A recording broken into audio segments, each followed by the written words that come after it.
हरे कृष्णा। आप सभी को रमा एकादशी की बहुत सारी शुभकामनाएं। कार्तिक मास की आज पवित्र एकादशी तिथि हम सब के लिए उपलब्ध है। आज तुला संक्रांति और गोवत्स द्वादशी का भी विशेष दिन है। कार्तिक मास के ऐसे पवित्र संयोग वाली प्रातः काल बेला में आज की कार्तिक मास कथा का आरंभ करते हैं। आइए आज की कथा का श्रवण करते हैं। इस कथा श्रृंखला की पिछली कड़ी में हमने देखा कि नारद मुनि पृथु राजा को जलंधर की कथा सुना रहे थे।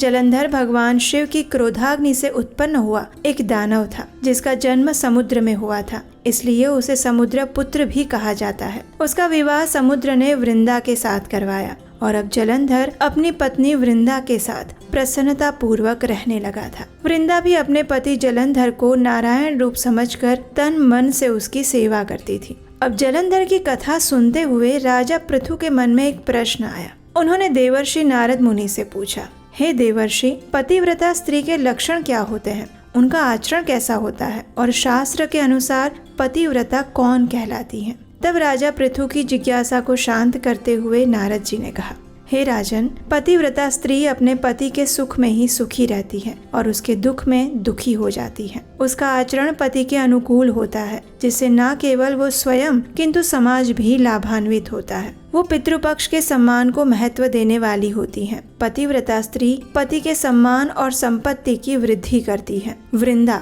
जलंधर की पतिव्रता पत्नी थी। जब जलंधर दैत्यों का राजा बन गया तो सभी दैत्य जो देवताओं के भय से पाताल में जाकर छिप गए थे, वे सभी वापस पृथ्वी पर निर्भीकता पूर्वक विचरण करने लगे। और उसी समय जलंधर ने राहु को देखा, जिसका शीश कटा हुआ था। तब उसने दैत्य गुरु शुक्राचार्य से उसके कटे हुए शीश का कारण पूछा, तो शुक्राचार्य ने समुद्र मंथन, देवताओं के छल और रत्नों के हरण से संबंधित सारी कथा का वृतांत कह सुनाया। अब इस प्रकार अपने पिता समुद्र के मंथन और दैत्यों के अपमान की बात सुनकर जलंधर अत्यंत क्रोधित हो गया। उसने घसमर नामक दैत्य को अपना दूत बनाकर देवराज इंद्र के पास भेजा। दूत ने इंद्र सभा में जाकर अभिवादन आदि न करके गर्व युक्त शब्दों से कहने लगा, हे देवराज, मैं अपने महाराज असुर राज जलंधर का आपके लिए एक संदेश लाया हूँ। उन्होंने कहा है कि उनके पिता समुद्र का मंथन करके तुमने जो रत्न अपने अधिकार में किए थे, उन पर तुम्हारा कोई अधिकार नहीं है, इसलिए उन सभी रत्नों को हमें लौटा दो। दूत के ऐसे वचनों को सुनकर देवराज इंद्र भयभीत होते हुए कहने लगे, समुद्र सदैव से ही हमारे शत्रु और दैत्यों के रक्षक रहे हैं, इसलिए उसे मत कर। जो रत्न हमने प्राप्त किए हैं उन पर दैत्यों का कोई अधिकार नहीं है। अब इंद्र ने जैसा दूत को कहा था, वही शब्द दूत ने जलंधर को जाके सुनाए। इससे जलंधर क्रोधित हो गया और देवताओं को परास्त करके रत्न प्राप्त करने का विचार करने लगा। उसने सभी दिशाओं और पाताल में अपने दूत भेजकर दैत्यों को एकत्रित कर लिया। उसने सबसे मंत्रणा करके इंद्र की अमरावती पुरी पर आक्रमण करने का निर्णय लिया और शीघ्र ही उसने शुंभ निशुंभ को सेनापति बनाकर अमरावती को घेर लिया। ये समाचार पाकर देवता भी युद्ध के लिए रणभूमि में आ गए। दोनों पक्षों में भीषण युद्ध शुरू हो गया। देखते ही देखते युद्ध भूमि मृतकों से भर गई। एक ओर दैत्य गुरु शुक्राचार्य मृतकों को संजीवनी विद्या से जीवित करते जा रहे थे और दूसरी ओर देवगुरु बृहस्पति भी द्रोणाचल की दिव्य औषधियों से देवताओं को जीवित कर रहे थे। देवताओं के जीवित होने का समाचार पाकर जलंधर ने अपने सेवकों को द्रोणाचल को समुद्र में फेंकने का आदेश दिया और जब देवगुरु बृहस्पति औषधि लेने के लिए द्रोणाचल के पास गए तो वह द्रोणाचल को ना देखकर विचलित हो गए। अब ऐसी स्थिति में उन्होंने देवताओं को सावधान करते हुए वहां से भाग जाने के लिए कहा। उन्होंने ये भी कहा कि ये दैत्य भगवान शिव के अंश से उत्पन्न हुआ है, इसलिए इसकी मृत्यु भी भगवान शिव के हाथों ही संभव है। अब देवगुरु के ऐसा कहने से देवता भयभीत हो गए और युद्ध भूमि से भागकर सुमेरु पर्वत की गुफाओं में जाकर छिप गए। इस तरफ जलंधर ने अपनी सेना सहित अमरावती में प्रवेश कर लिया। अब स्वर्ग का शासन शुंभ निशुंभ को सौंपकर वो स्वयं देवताओं का पीछा करता हुआ सुमेरु पर्वत की ओर निकल पड़ा। देवताओं ने जब उसे सुमेरु पर्वत की ओर आते देखा तो वे भगवान विष्णु का स्मरण और स्तुति गान करते हुए कहने लगे, हे भक्त हितकारी, संकट हरने वाले, शंख चक्र गदा पद्म धारण करने वाले, आपको बारंबार नमस्कार है। हे दैत्य निकंदन, हे पीताम्बर धारी, आपको नमस्कार है। जलंधर दैत्य से त्रस्त हम देवताओं के कष्ट हरण करता सूर्य चंद्र के नेत्र वाले, आपको नमस्कार है। देवताओं की स्तुति इस प्रकार सुनकर और उन्हें संकट में देखकर भगवान विष्णु शीघ्रता से उठे और जालंधर से युद्ध करने हेतु गरुड़ पर सवार हो गए। तब लक्ष्मी जी ने पूछा, हे प्रभु, आप कहाँ जा रहे हैं? तो भगवान विष्णु ने कहा, मैं तुम्हारे भ्राता जलंधर के भय से भयभीत सभी देवताओं की सहायता के लिए उनके पास जा रहा हूँ। ये सुनकर लक्ष्मी जी ने कहा, हे नाथ, मैं आपकी प्रिया हूँ, फिर भी क्या आप मेरे भाई का वध करेंगे? तो भगवान विष्णु ने कहा, भगवान शिव के अंश और ब्रह्मा जी के वचन अनुसार मैं तुम्हारे भाई का वध तो नहीं करूंगा, लेकिन देवताओं की रक्षा करना भी आवश्यक है। इतना कहकर भगवान विष्णु आयुधों के साथ गरुड़ पर सवार होकर सुमेरु पर्वत की ओर चल पड़े। मार्ग में गरुड़ के पंख वेग से अनेक दैत्य धराशायी हो गए और ये देखकर जलंधर क्रोधित होकर भगवान विष्णु से युद्ध करने के लिए सामने आ गया। देखते ही देखते दोनों में महासंग्राम छिड़ गया। आकाश भी बाणों से आच्छादित हो गया और भगवान श्री विष्णु ने जलंधर के छत्र ध्वज काट दिए। उनके बाणों से सभी घोड़े मर गए और इस बात से क्रोधित होते हुए जलंधर ने गरुड़ पर गदा से प्रहार किया और गरुड़ को भी मूर्छा आ गई। अब दोनों में मल्ल युद्ध होने लगा। उस युद्ध के कारण संसार भय से कांप उठा। श्री विष्णु इस बात को जानते थे कि ब्रह्मा जी के वरदान अनुरूप जलंधर भगवान श्री शिव द्वारा ही मारा जाएगा, इसलिए युद्ध का कोई परिणाम निकलने वाला तो है नहीं। इसलिए उन्होंने चतुराई पूर्वक जलंधर से कहा, तुम मेरी पत्नी लक्ष्मी के भाई हो, इसलिए तुम्हारे और मेरे बीच युद्ध होना ठीक नहीं है। तब जलंधर ने कहा, यदि ऐसा है तो आप और लक्ष्मी देवी साथ में अपने गणों सहित मेरे घर पर अतिथि बनकर आइए। अब जलंधर की बात मानकर भगवान श्री विष्णु ने तथास्तु कहा और लक्ष्मी के गणों सहित जलंधर के घर रहने के लिए चले गए। इस प्रकार जलंधर और भी अधिक वैभव युक्त और शक्तिशाली बन गया। उसने दूसरे लोकों से भी देवताओं को भगा दिया और वहां दैत्यों को नियुक्त कर दिया। देवों, यक्षों, किन्नरों, गंधर्वों को अपनी प्रजा बनाकर वो राज्य करने लगा। अब इस कथा को आगे बढ़ाते हुए नारद मुनि ने कहा, उस समय भगवान के दर्शन करने के लिए मैं भी जलंधर के राज्य में गया। उसने मेरा स्वागत किया और कहा, हे नारद जी, मेरे योग्य कोई सेवा है तो अवश्य बताएं। तब मैंने उससे कहा, हे दैत्यराज, एक बार मैं कैलाश पर्वत पर गया था। तब वहाँ मैंने पार्वती सहित शिव का वैभव देखा तो आश्चर्यचकित रह गया और सोचने लगा कि ऐसा वैभव क्या किसी और का भी होगा। ऐसा सोचकर मैंने तीनों लोकों का भ्रमण किया और जब मैं यहाँ आ पहुँचा हूँ तो वैसे तो शिव और तुम्हारे वैभव में कोई अंतर नहीं है, लेकिन तुम्हारा वैभव स्त्री रहित है। शिव के पास स्त्री रत्न के रूप में पार्वती है। पार्वती की तुलना में तुम्हारे पास कोई भी स्त्री नहीं है। इस तरह देखा जाए तो तीनों लोकों में शिव के समान अन्य कोई भी वैभवशाली नहीं है। इतना कहकर मैं वहां से चला आया, लेकिन जलंधर पार्वती का सौंदर्य वर्णन सुनकर कामग्रस्त हो गया। उसी क्षण उसने राहु को बुलाकर आशुतोष शिव के पास दूत रूप में भेजा। अब जलंधर के आदेश मिलते ही राहु कैलाश की ओर निकल पड़ा और जैसे ही कैलाश क्षेत्र में प्रवेश करने लगा तो शिव के गणों ने उसे रोक दिया। तब राहु ने अपने आने का कारण बताया। कारण जानकर शिव के गण क्रोधित हो गए और उसे तत्काल भगवान शिव के सामने लेकर आए। राहु ने शिव जी के सामने भी निडर होकर कहा कि हे शिव, मैं दैत्यराज जलंधर का दूत हूँ। मेरे स्वामी का कहना है कि तुम जैसे जटाजूटधारी स्मशानवासी अवधूत के पास पार्वती जैसी परम सुंदरी स्त्री शोभा नहीं देती। मैं त्रिभुवनपति हूँ और सारे रत्न मेरे अधिकार में हैं। अतः ये स्त्री रत्न रूप पार्वती भी मेरी ही शोभा होनी चाहिए। अब राहु के ऐसे वचन सुनकर भगवान शिव की भौहें तन गई। उसी क्षण उनको क्रोध आया और उसमें से एक भयंकर पुरुष प्रकट हुआ। उसका मुंह सिंह के समान और आंखें अंगारों की जैसे दहक रही थी। उसके शरीर पर बड़े बड़े बाल थे और प्रकट होते ही वो विशाल मुख खोलकर राहु को खाने के लिए दौड़ा। तब राहु भयभीत होकर बोला, हे महादेव, मैं एक ब्राह्मण हूँ और फिर दूत रूप में आया हूँ, अतः आप मुझे ऐसे दंडित ना करें। अब राहु की ऐसी दयनीय पुकार सुनकर शिवजी ने उसे आकाश में फेंकने का आदेश दे दिया और उस भयंकर पुरुष ने शिवजी की आज्ञा का पालन किया। फिर शिव के समक्ष खड़ा होकर कहने लगा, हे देव, मैं भूखा हूँ, मुझे खाने के लिए कुछ दीजिए। ये सुनकर शिवजी बोले, तुम अपने ही हाथ पैरों को खा लो। तब शिव के ऐसा कहने पर वह पुरुष अपने ही हाथ पैरों को खाने लगा। इतने पर भी उसकी भूख नहीं मिटी, वो भूखा ही रहा। तब शिवजी ने उसे सारा शरीर खा जाने को कहा।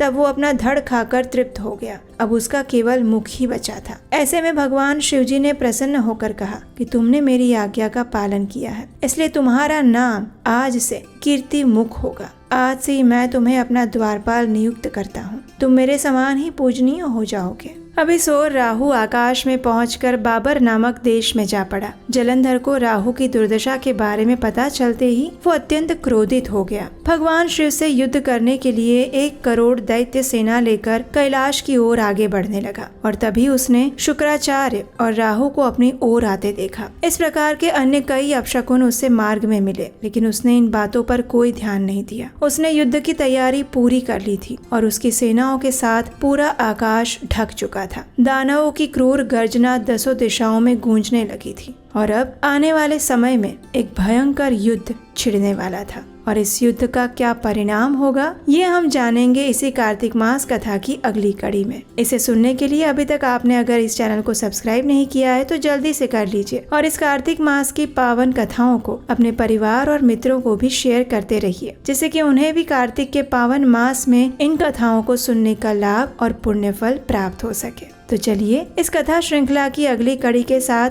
कल फिर से मिलेंगे। तब तक के लिए कार्तिक मास के इस पवित्र समय में भगवान श्री कृष्ण के चरण कमलों में अपना ध्यान केंद्रित करते हुए उनकी सेवा, पूजा, आराधना और उनके पवित्र नामों का अधिक से अधिक जप करते हैं और अपना अधिक से अधिक समय उन्हीं की चेतना में स्थित रहते हैं।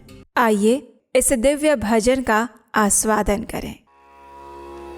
जय जय तुलसी माता, सब जग की सुखदाता, सब योगों के ऊपर, सब भोगों के ऊपर, रुझ से रक्षा कर भात्राता।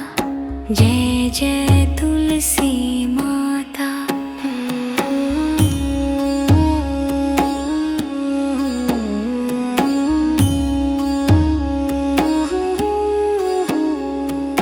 बहुपुत्री है श्यामा, सुरवल्ली है ग्राम्या, विष्णु प्रिय जो तुमको सेवे, सो नर तर जाता। जय जय तुलसी माता। हरि के शीश विराजत, त्रिभुवन से हो वंदित, पतित जनों की तारिणी, तुम हो विख्याता। जय जय तुलसी माता। लेकर जन्म बिजन में आई दिव्य भवन में, मानव लोक तुम्ही से सुख संपत्ति पाता। जय जय तुलसी माता। हरि को तुम अति प्यारी, श्याम वर्ण सुकुमारी, प्रेम जब है श्री हरि का तुमसे नाता। जय जय तुलसी माता। जय जय तुलसी माता। सबकी सुखदाता, वर माता।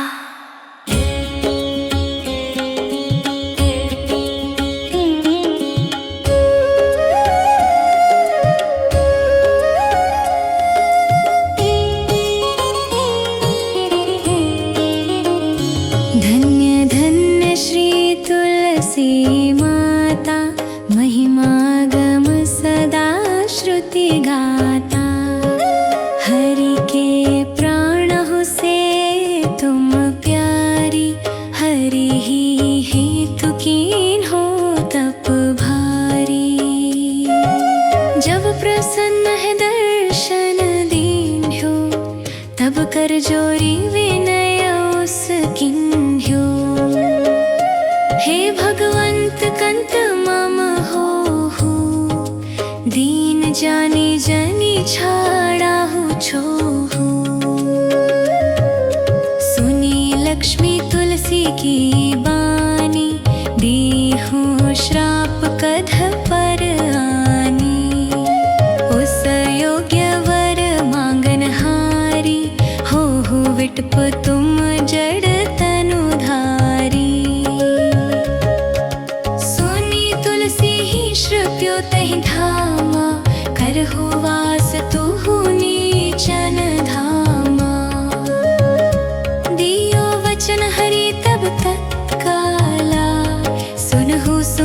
जनि हो बिहाला।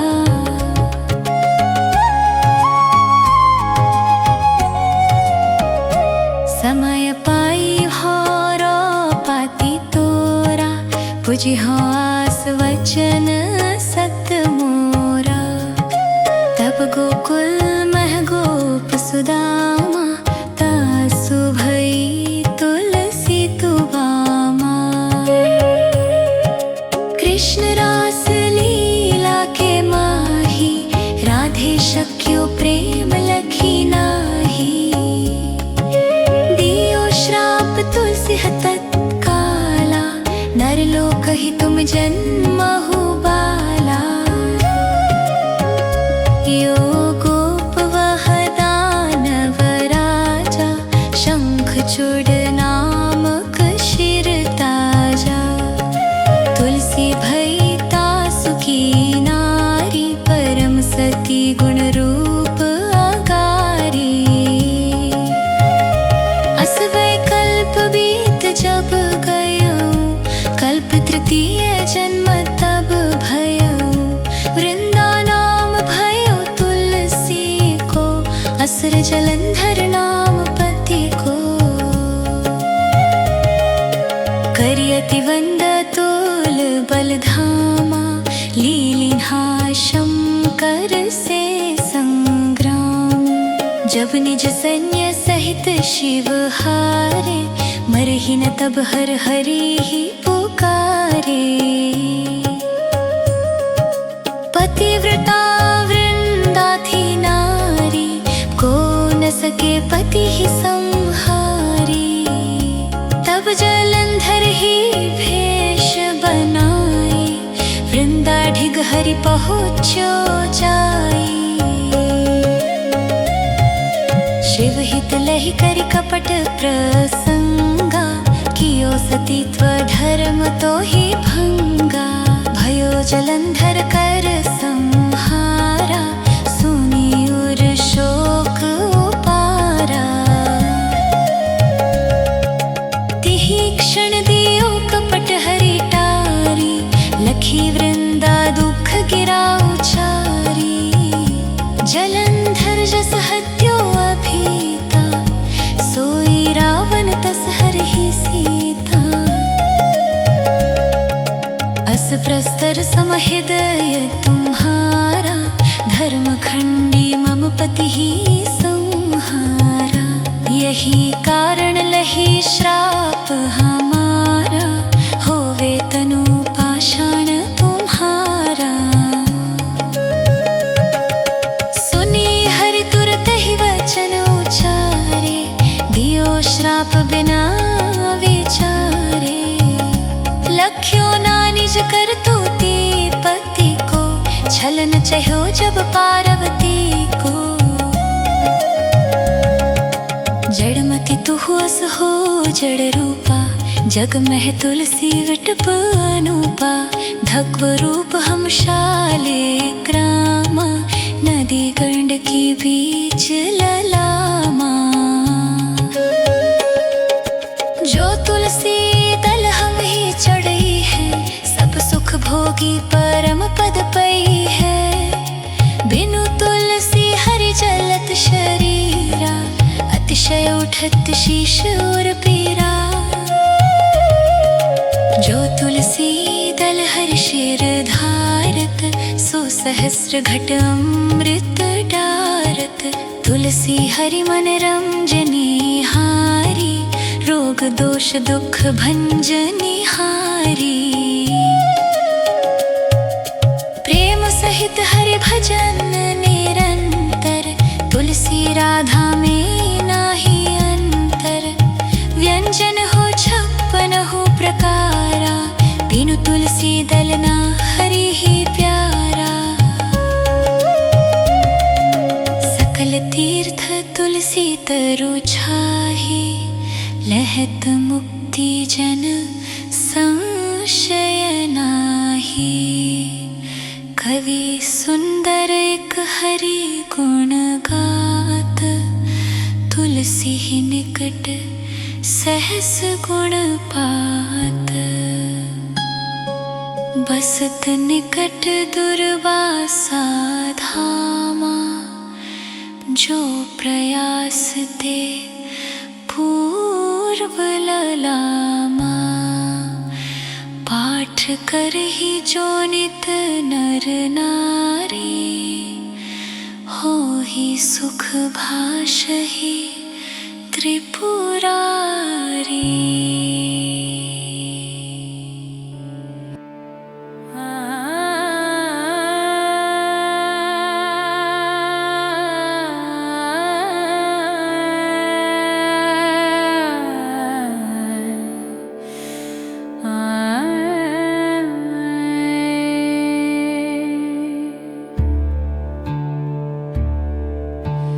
पायो जी में तो राम